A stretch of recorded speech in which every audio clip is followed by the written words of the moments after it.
All right, we are back with Mitzi Starkweather, and my name is Christina Meerloo. This is the final session of the Ethics of Intimate Portraiture, and we are beyond excited to have Nicole Griffin with us. Nicole, why don't you introduce yourself and tell us a little bit about what you do, where you're from, and what you're passionate about?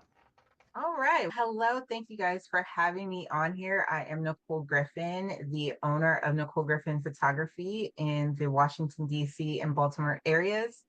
Yes, it's a dual city because this area is very interesting.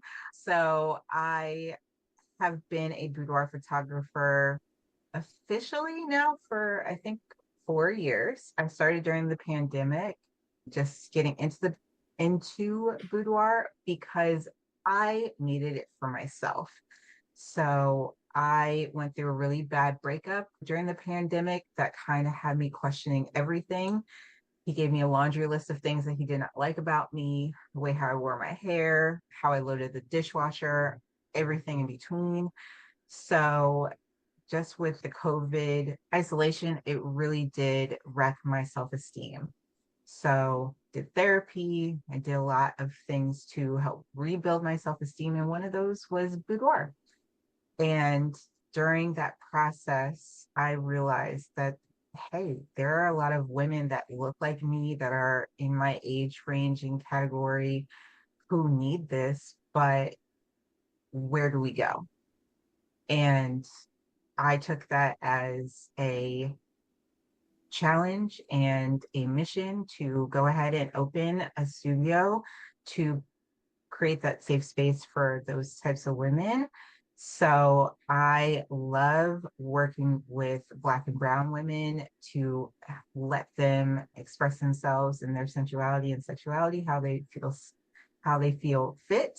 I also love working with all other types of women because I do believe in inclusivity because this works for every woman, no matter what age, what race, what size, what sexual orientation. You deserve to feel great in your own skin, whether you have clothes on or don't have clothes on. So that's how this got started. Along the way, I feel like I have accumulated some accolades, which I love. I was named one of the top Black boudoir photographers of 2025 and 2026. And I was just featured by the Association of International Boudoir Photographers in their member spotlight for May 2025. I've also been in one of the PPA magazine articles for boudoir and creating safe space. So I'm glad to be here and share a little bit of my knowledge that I have been learning because I feel like I'm always a learner and always trying to improve upon my process to make sure that I can give a great experience to my clients. Oh, that's beautiful. I could just hear, I could feel your passion and your why. And I think we can probably all relate to how this work has helped save us in a way and how we've experienced it too. And that's one of the stories or one of the common stories between all of the most powerful photographers I know is they understood what it meant, not just in their clients' lives, but what it felt like for them to step in front of the camera and really see themselves and rewrite an old story. So that's Yeah, really beautiful. and I do agree with you, but I also know a lot of boudoir photographers that don't get in front of the camera or have not done a boudoir session. And I am not sure why that has happened, but I feel like they all should. And I've talked to Absolutely. some of them, or I've heard some of them say, I absolutely won't do it. And I'm like, so why are you going to ask your clients to do something and be in a vulnerable spot where you're not willing to do that for yourself? Absolutely. How do Or you even just be consider yourself? photographed, like even with Exactly. clothes on. And absolutely, I think it changes so much. And really, it's the common thread between all of the photographers that I know and respect and are doing and pushing boundaries and doing really cool work is they're not, even if they don't necessarily love to all the time, like in our last conversation we had with someone, I still show up and do self portraits every year on my birthday, even though I don't particularly love it, but it's important. And it's like what you're saying. Absolutely. It's so important because if nothing else, I don't know about you guys, but whenever I do a boudoir shoot, I'm always surprised how I can't sleep the night before. Even though I've done this job for so many years, it's like I need to remember what the client feels like, and I always learn something new. Aw, I Yeah. love that so much. I think one of the biggest, oops, wow, brain fart. One second. Yeah, sorry. Can you kind of just, Mitzi, can you kind of just talk about what you were talking a little bit about? And Oh, of course. Yeah. It's totally fine. Okay, hold on. I'm going to transition this into the topic. Yeah, that's what I was trying to Challenge do, and then it accepted. just Hold on. left my Okay. brain. Okay. I can Okay. I've got transition. it. I've got it. Okay. Okay, I've got my segue. Okay. All right. I think one of the reasons why it's so powerful as a photographer to show up in front of the camera is it shows you the ways where you need to feel safe in order to do it. And so I want to hear what you guys have to say about that emotional safety and how we provide that for our clients before the session even begins. Yes, I, like you, Mitzi, every single year I try to do a boudoir session with at least one other boudoir photographer. Some experiences have been good, some have been not so good.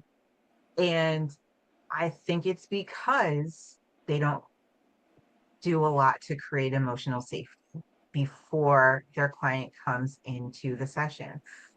I have had experiences where I felt like I was a factory client, just coming in, just do the poses, you leave. Like there's no emotional connection, there's no talking to me to see what exactly do I want, as opposed to here's the list of poses that we're going to do. Mm, But in my studio, I do things differently. I tell every single one of my clients, we're going to hop on a Zoom call and we're going to talk. One, so they can actually get to see my face, not just the voice on the phone. And also, I want them to know who they are going to see before they come to the studio and take off all their clothes. I want to talk to them and actually get to know how would this session feel for you if you have an amazing session. Like, what do you want to walk away with feeling like? So that's one of the questions that I asked them. And some of them are able to articulate, and some of them just don't have the words because it's not something that they've ever thought of. They just know that they want to feel a transformation. Well, what is that transformation? So, me giving them a space where we can just talk like we are here to think about what is it that I really want besides really great photos. It gives them the opportunity to explore that a little bit more even before they come in the studio. And it breaks down a little bit of a barrier that they might have up so we can create really great art. yeah, I think that is such a great idea that you get on a Zoom call with them.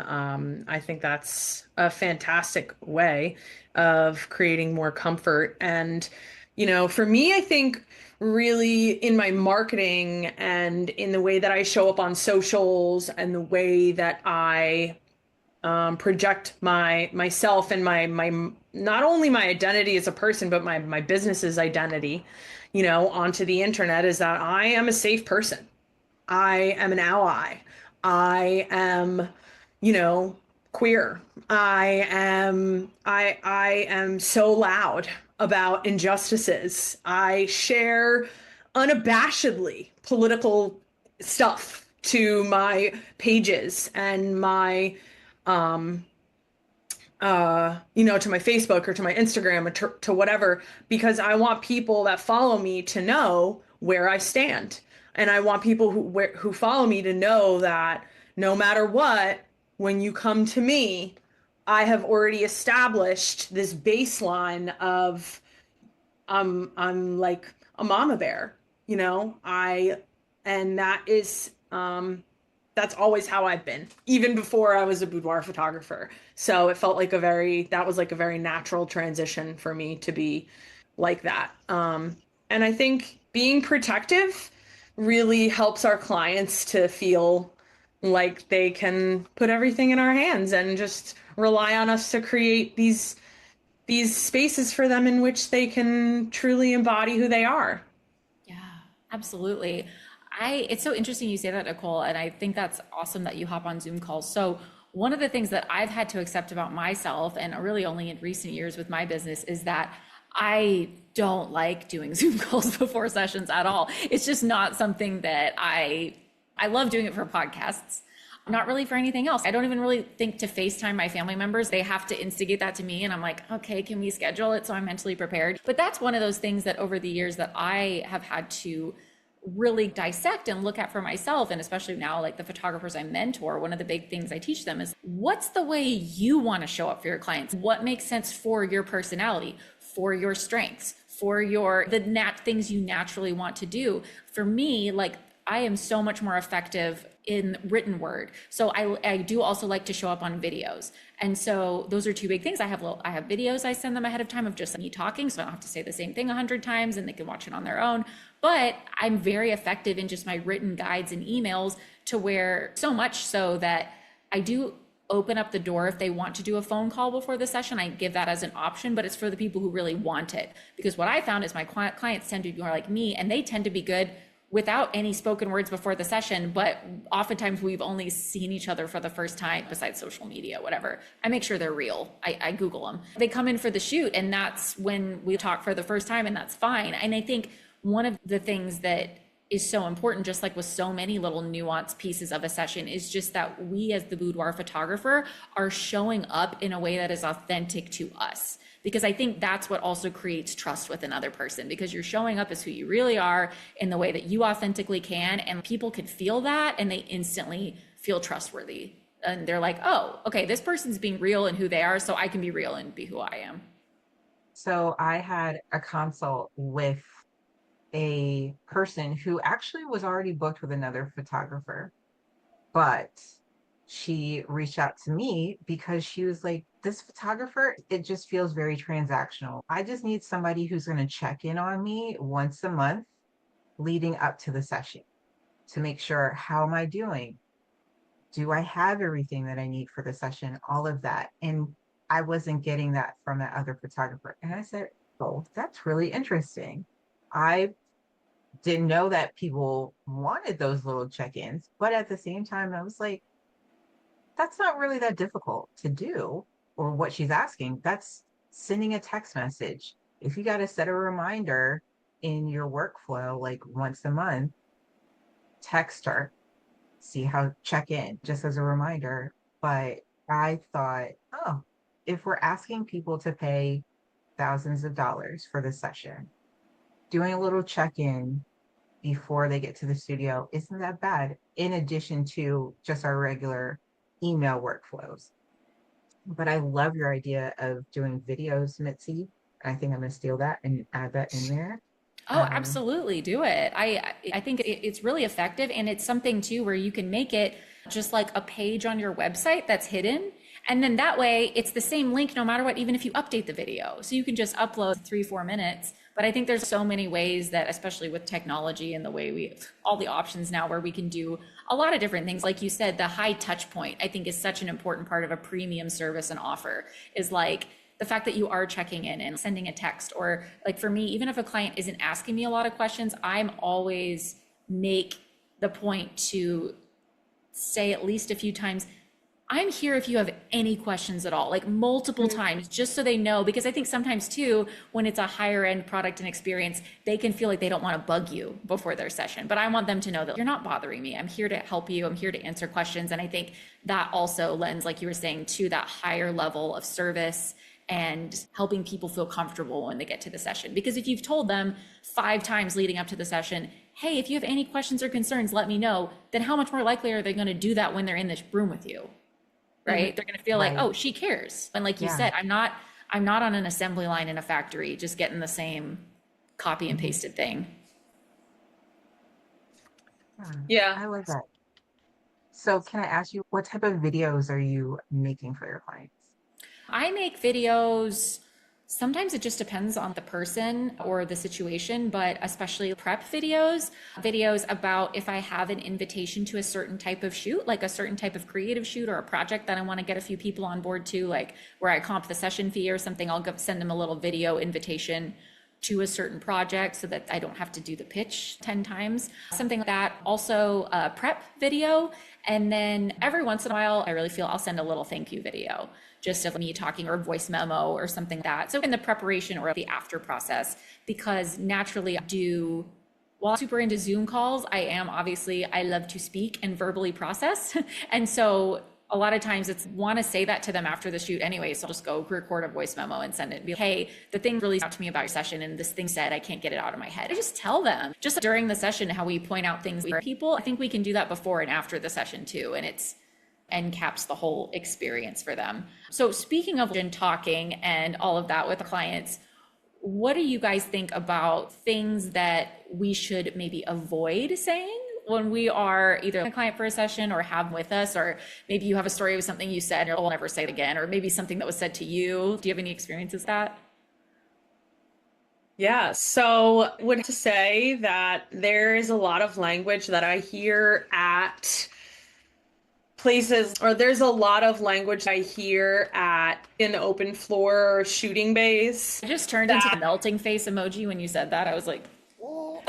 Yes, exactly, because I just hear so much language that I'm like, and I do correct photographers gently, and I hate to say that it's usually in the older generation, and it can be both genders that I experience that from, but I would have to say that my least favorite thing was just said in our last chat, and that's suck it in, which is truly to me my least favorite thing. And I guess it's because I take it personally, and I've had photographers say that to me when I modeled when I was younger, and it's just like, yeah, talking about your client's body in a negative way in any way, shape, or form should always be avoided. Any type of, even when you're photographing somebody and the light's not working or something's not the vibe, I never ever say, this isn't working for me, or nope, hate it. I will never say that. I will always click, click, love it. Let's move on. I have another idea. And I always keep it positive, because the last thing that I want to do is have my client zero in on something and have that derail the entire session. Yeah, absolutely. Yeah, Absolutely.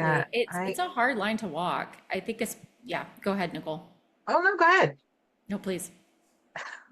That's all I had. I do agree with you, Tina. I really try to make sure that my clients don't speak about themselves negatively. And that for me starts during my pre-session Zoom call. I will ask them, what parts of your body are you learning to love or learning to appreciate or working to like? However, if we got to go on a spectrum, then give me the spectrum. I won't say, what parts of your body do you hate? And even when they tell me, 95% of my clients say that they don't like their midsection. And I tell them, honestly, 95% of my clients say the exact same thing. So they don't feel like it's just them. Yeah. And so I do a lot of trying to say, hey, we can change this and we can do a lot in this session, but that's not going to be where it needs to start and where it needs to end. If you're going to change this relationship with your body, you have to do the work. I will do my part, but you also have to do the work. I've had clients that have told me, I don't even look at myself in the mirror. And Hard to client, hear. That's always real hard. and as I say that, I actually think of my client who is on the books. Her husband called to book the session for her because he was like, look, she does not see how beautiful she is. I need her to do the session. So she lives down the street from me. So I took her out for dinner and drinks. And I was like, instead of us doing it over Zoom, let's do this getting to know you over dinner and drinks. And that's where she told me that she doesn't even look at herself in the mirror. She's a gorgeous woman. And I told her, this session is going to do a lot for you, but you also need to do a lot for yourself. And part of that is putting yourself first. So I encouraged her to get in front of the mirror, look at herself every single day, say something positive about herself, three to five things, that she can find on her body that she does, and say that every single day and just keep building upon it. Try different things, keep saying it. If it feels squidgy or you're like, no, I don't believe it, do it again, start all over again. Because I was like, it's a muscle. You have to build it. Just like you go to the gym and you work out the rest of your body. This is part of your building up too. I think she's working on it. I need to check in on her. So I will do that after this call. And we'll see how she's doing and if she is actually doing the work, because I do think that is important. Is these boudoir sessions can be transformative, but they also might leave somebody with questions after they leave. So what do you do then? Is there aftercare?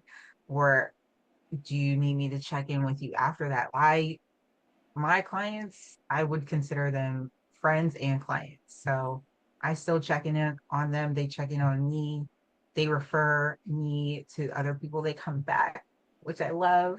And every time we talk, it's just, we have a good kiki. It's not all emotional and tears and stuff like that. It's just like a good time. I have to say that it sounds like you are unbelievably generous with your time and your energy. And I'd like to I know take naps. okay, good. Good to hear. I guess my question would be, how do you find support? When you're picking up all these people's energy and you're doing all this support, how are you taking care of yourself? How are you protecting your energetic field and doing what you have to do? Tell us. Yeah, I think that's a great question. I will freely admit that I don't do that as much as I need to, but I feel very honored to do this work. I feel like this job and this career that I have stumbled upon, because this is not what I studied going into college and everything else. This is it's an honor to do it, and it's something that literally transforms people's lives. I've had one client who's been with me now 3 times. She has now brought me her sisters, which I'm super excited to shoot her sisters. But this has healed over 20 years of self-doubt and low self-esteem by working with you. And I take that and that gives me energy, because it's okay. We're working really hard to prepare and find clients and do all these things to make sure that we have a safe space for them. But once somebody gets it and says, I see your vision, I see what you're doing, I love what you're doing, I want to bring more people into this, that gives me fuel, that gives me energy. And I'm like, okay, I can keep going. I Yeah. don't need sleep. Who's next? Let's do something else. Bar, next Yes, bar, next bar. exactly. It's like I delivered an album to a client yesterday. She loved it. And I was like, boom, guess what? I got 2 more. Who else can I drop off to this Oh, week? So so that gives good. me energy. But again, I am an introvert. So on my off days, I sleep. I take naps after a session. That's another reason why I only do 1 session per day. I need to recharge. I pour out to you guys so you can pour out into your community, into your world, and Mhm. it creates like a ripple throughout. But I need to recharge my battery. And yeah, I'm very protective of loving the people that love me. And then the people who don't, I don't have time for you. I Mm. just don't. Yeah. Yeah, Yep. I hear that. And it sounds like sleeping is like you're processing. Yeah, the way Yeah. that you talk Oh, about sleeping, that's kind of how I feel about the things that I do to process and to cleanse myself and stuff because it Yeah, can I get like to, heavy. I gotta walk and I gotta, yeah, there's just a lot that you have to do self-portraits, write, just something to, or else you can Mhm. just carry it. It can just Yeah. kind of stick to you, Whatever you you're know? doing, I feel like whatever you're doing, as long as you're doing it with the intention of cleansing yourself, you're good. Whatever Yeah, works for you. absolutely. Yeah. I Because also yeah, we can love, take in a lot during a shoot. And sometimes people yeah, tell us, a lot of intense stuff. And it's like Sometimes getting people to that tell us point, too much. especially as an empath. Oh yeah, some people do tell a lot. And I've intentionally, that's something that I teach a lot is just, especially when there's a really intense moment in a shoot or they are really kind of getting into something or else, just intentionally bringing them back out of it, just very gently into something else or switching it up. Or, oh, thank you for sharing that. All right, let's change this outfit or whatever it is, just because at the same time, I have to remember while I think it's important that I go to therapy and why those of us in this work do have these outlets and therapists. I am not a therapist. And that's something I have to consciously remind myself of day in and day out because I'm a highly empathetic person and people feel very comfortable with me. But that's something that I've worked over the years to make better boundaries around because I'm like, no, I am their portrait photographer today. I am not their therapist. I'm not their pastor. I'm not like, I could not and agree more. understanding that Yeah. role. I think it's important for our clients and for us. Yeah. Yes. Yes. I intentionally give my clients space if they're feeling vulnerable. Or I had one client who I think it was like one of the first three images that I took, I showed her on the back of the camera and she just started crying. So I was like, oh, okay. I wasn't expecting that, but I'm going to give you space to do that. And so I gave her space, time, say, hey, let's not mess up your makeup. Let's take a couple of seconds to regroup. I also use humor to deflect and discharge the super emotional parts Mhm. appropriately. I do try to make my jokes in an appropriate manner, Of course. but that also works for me in my downtime. I personally love Golden Girls, Living Single. Everybody loves Raymond. If you ask me what I'm watching, one of those three, I don't really care what time of day it is. And so I love to just play a little bit. I read the room and see how far I can go. I try to, if I can make like a joke of, okay, I'm going to rotate you like a rotisserie check-in, or, Yes, totally. let's do something like that where it's just, what did you just say? So yeah, those types of things I love doing, but it helps them calm down and brings them back into the space of, okay, this is less emotional. I can have fun and I can let loose. Yeah, absolutely. So, yeah, we were going to talk about handling emotional responses responsibly, and I think that is a perfect example of handling. We aren't therapists. So, if somebody has some sort of a serious moment in our studio, ethically, our job is not to sit there and dissect how they're feeling, and that's too far. Our job is to just let them feel how they feel, allow them to space the process that, and then move on. And the moving on part is, once again, nuanced, but as you spend more time in these spaces, you start to get the hang of it. And also, I think not jumping in and trying to fix how they feel. I'm a big Right. fixer and people Me too. pleaser, recovering in those areas of my life. And that's something where I used to think, oh, this person's sad, like I need to fix it. I think absolutely, I diffuse with humor all the time. But at the same time, if someone's having that moment, like sometimes I just sit and I just set my camera down and I just kind of sit and especially if it's appropriate, I just put my hand on their shoulder. They start crying and I'm like, I just go get the Kleenex, some Yeah, Kleenex, right? absolutely. And just, hey, and then just kind of let them not say Yeah. anything to try to make them feel better. Just let them have a moment. Yep. And then just kind of read the room and see, we go from there. And it's like, Yeah. I think it's just, but not being, it's the same thing when someone makes a limitation about their body. And this was something I saw on Queer Eye a few years ago, which I know there's plenty of discourse around that, but there's been empowering parts about that over time.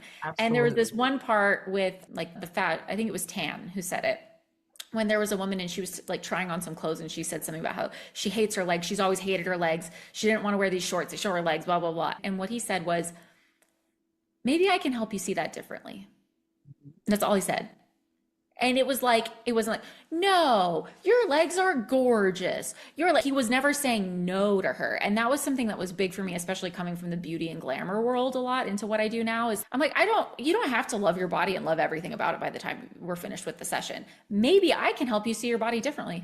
That's really all my goal. And I think it's removed a lot of the pressure I had put on myself. It's my job to change this person's life and make them love themselves fully. And no, this is one step on their journey like anything else. And it can have amazing effects. But at the end of the day, that's not my greatest strength. My power is in holding the space and just reflecting back to them what's already there. And they get to choose what to do with it, right? And so I think that's such a big responsibility that we have as photographers, is to also not put their whole fate and act like their fate is in our hands, because it's really not. Yeah. Yeah, that's one reason why I don't like using certain words like unleash your inner goddess or experience this complete transformation, because it may not be like that. And I don't want to sell something that I can't deliver, because then that's when you're going to get unhappy clients. So to me, it's look, this is just a moment in time in your life.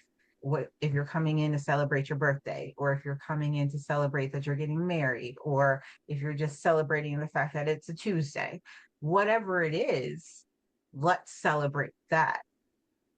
Let's, even if it's hell, like this world is going to shit. And I kind of just want to have a moment where I don't think about that. I live in DC. I'm a very political area. So that is a lot of my clients. And so it's just, let's just close that part off for a little bit. Let's not talk about it. Let's not think about it.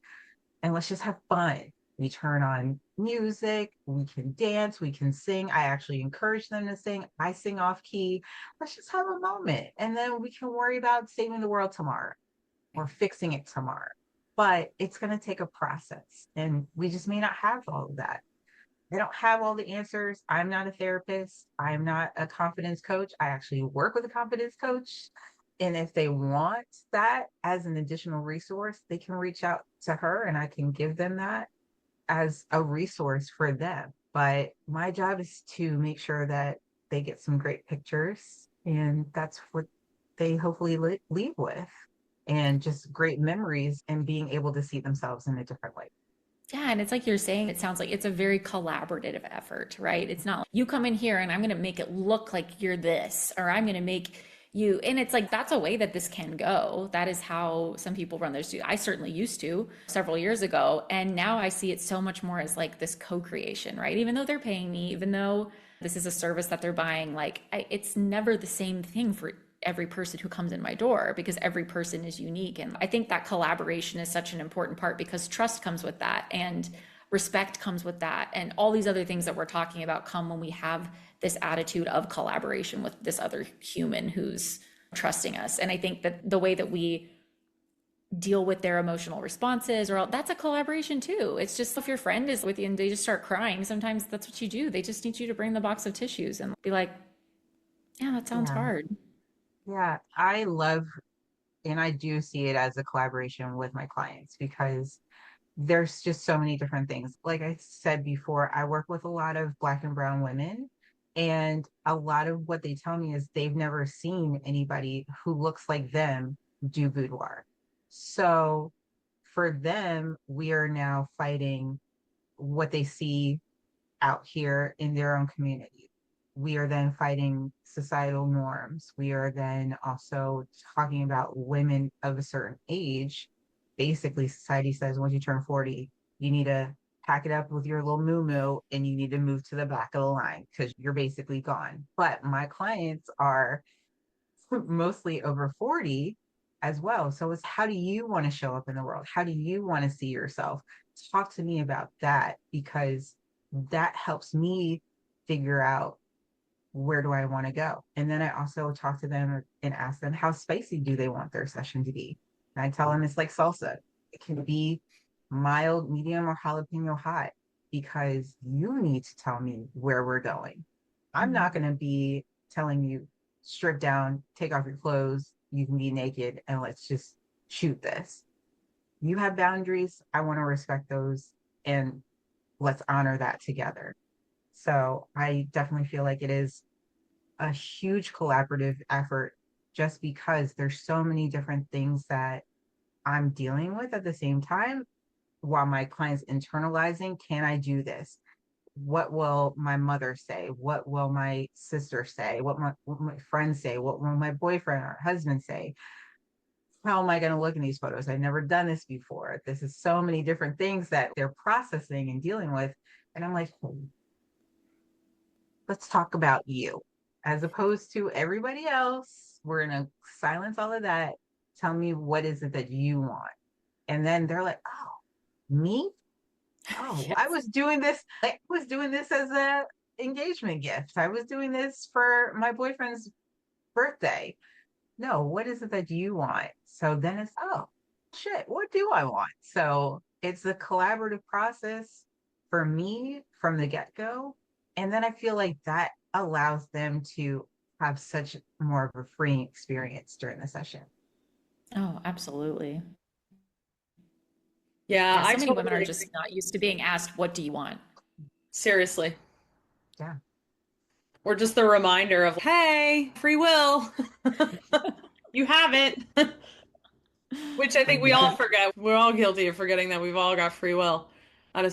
Sometimes. But so the next question that I wanted to ask you, and maybe Mitzi, you've got something interesting to say about this, but was there ever a time where you felt like you had to kind of like back off of a session or something? You're in a session and a client said they wanted to try something and now they're trying it and they're kind of like lukewarm and you're feeling the vibes are not where they need to be. Has that ever happened to you?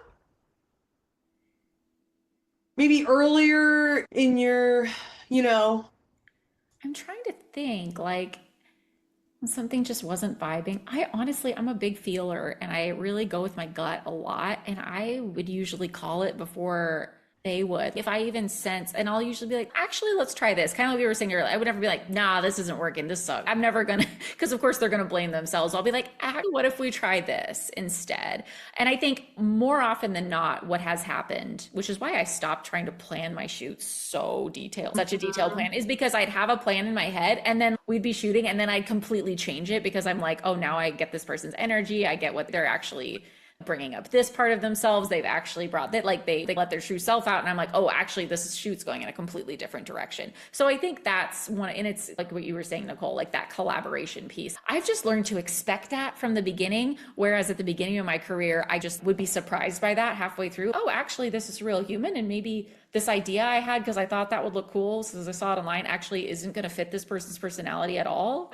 So yeah. I think that's more through trial and error and being like, oh, but I did that viral trend with them in their shoot and they didn't buy those photos. Weird. It didn't resonate with them. It's, oh, because I wasn't doing that for them. I was doing that Yeah, for me. And it wasn't anything bad, but I finally learned you got to do what makes sense for the person.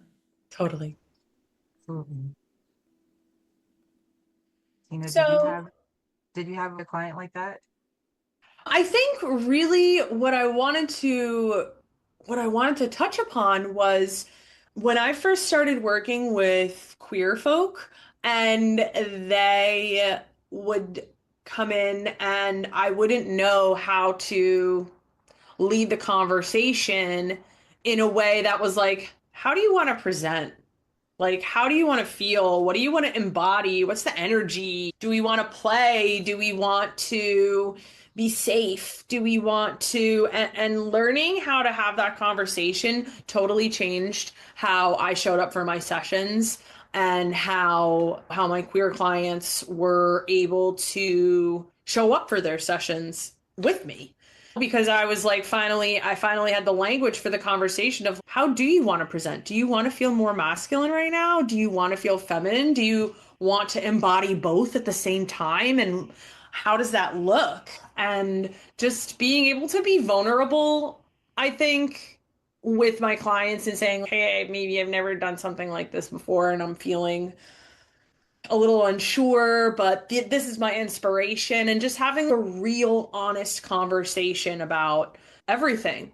And also for me, being bisexual, I for a long time had these hangups around not being gay enough, not being queer enough, and I felt like I was on the outside. And so when I would work with gay or queer or trans or other folk, I would feel like, hey, I don't really know how to relate to you because of a wall that I'm putting up myself. Did you feel like So you were performing? I don't think I was performing so much as maybe I was performing what I thought it meant to be queer.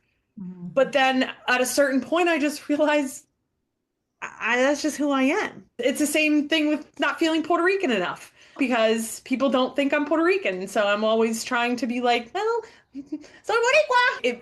I feel like it validates me. At a certain point, just showing up as you are is going to allow your clients to also show up as they are, truly Yes, authentic. absolutely. And I will say, if you're a photographer out there and you're listening and you're like, I actually struggle with, I don't really know how to have those conversations with my queer clients or my trans. Something I did a couple years ago was I specifically was trying to broaden my own experience with, especially I moved out of a very like used to have a very conservative upbringing and religious mentality. And it was like boudoir was just for heterosexual women who were married or engaged. It was very strict boundaries around it. And so it was very prescriptive in that way. And it was easy to just assume everyone's intention. And I didn't have to have those clear conversations. But then as it started to open up, one of the things I did was I actually then reached out to, and what I would advise anyone else to do if you're not totally sure, reach out to, do you have a couple friends who are gay who are Yeah. together and they need a couple session?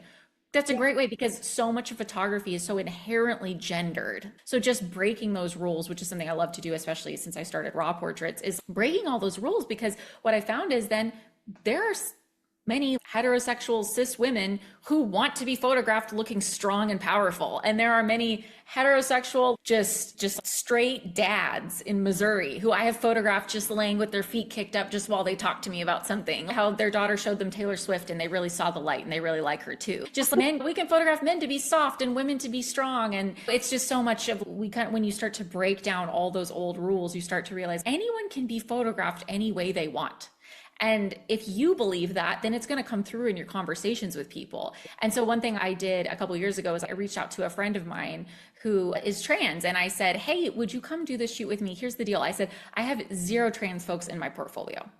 And By I the want to reach way, out. I this want is to how offer you you ethically do this, yeah, I want folks. to I want to offer you a session. I want to gift you some images. I would love for you to come in. Just can you just stick with me through my kind of awkward or maybe obvious questions and Yep. like share about your experience?" And he was like, "Oh, yeah, I'd love to." And it was so powerful and we had so much fun because he said that this was the first time he'd actually been photographed since transitioning, and it was so powerful for him to see himself this way. And it was just a really cool session, and it was like it just showed me, it built up my confidence, but it also just showed me like I've been learning time and time again since doing the portraits the way I do now with raw portraiture, that like it's all about finding out how that person wants to feel or where they're at this season in life, and then helping create the imagery and the space for them to feel that and see that reflected back in images. Because that's, and even guiding people, I think, to to trust their own body language better, because when you guide someone into, I prompt now, I don't pose anymore. I used to pose like down to the fingertip, but now I prompt because I found that, or a lot of times I'll be having a conversation and then I'm like, I bring my camera up and they completely change and I go, "Nope, you were standing like this, stand like this again," or "You were," and I'll mirror back, I'm like, "Do that again." And because then when you show them, maybe they're going to be like, "Oh, that's how I more come across in whatever way." And so there's all these little things we can do, I think, to help show them who they are and how they show up, and then let them put the words around that, right? And so much of it, like you were saying, Tina, is like I used to worry too, am I not this enough, am I not that enough? And now I'm just like, actually it literally doesn't matter, because they're just worried about them. Like people are worried about themselves. Seriously. Ladies, this conversation was absolutely fantastic, and I really enjoyed it. Nicole, thank you so much for coming on for our final session. You for having me. I feel like we could talk easily for the next 5 hours about all of this. Yeah. So Yes, thank you Nicole, thank so much for you. having me here. Oh, Thank you absolutely. again. It's been such a pleasure to talk to the guests we've had. Tina, thank you for reaching out to me about this whole series. Truly, this has been an honor and really, just really beautiful. I appreciate these conversations. I appreciate the vulnerability that you showed in reaching out to me. "Hey, let's talk about that," because we just didn't really know each other very well at all. And you putting this together, I think that this is really what our industry needs. Just this is what photography needs. It needs more messy, imperfect human connection and vulnerability, and people who just want to raise the bar for everyone, because I think it benefits all of us. Here. Definitely. This has been an absolute pleasure. and an honor. And we're going to link everything that we talked about today in the description on YouTube where this will be hosted. Nicole's going to share all her links. We're going to get the link to her site so that we can show you the article that she wrote for PPA. And if you're finding that you can't find Mitzi's article on PPA's Oh, website, you can actually. we It's can? because of photo vision. Yeah, it is visible to everybody. Great, good to hear. Okay, so that is it for session 5 of the Ethics of Intimate Portraiture, but stay tuned because I think something else is going to be brewing. And once again, thanks again, Nicole, for coming and hanging out with us today. Thank you. Bye. Bye.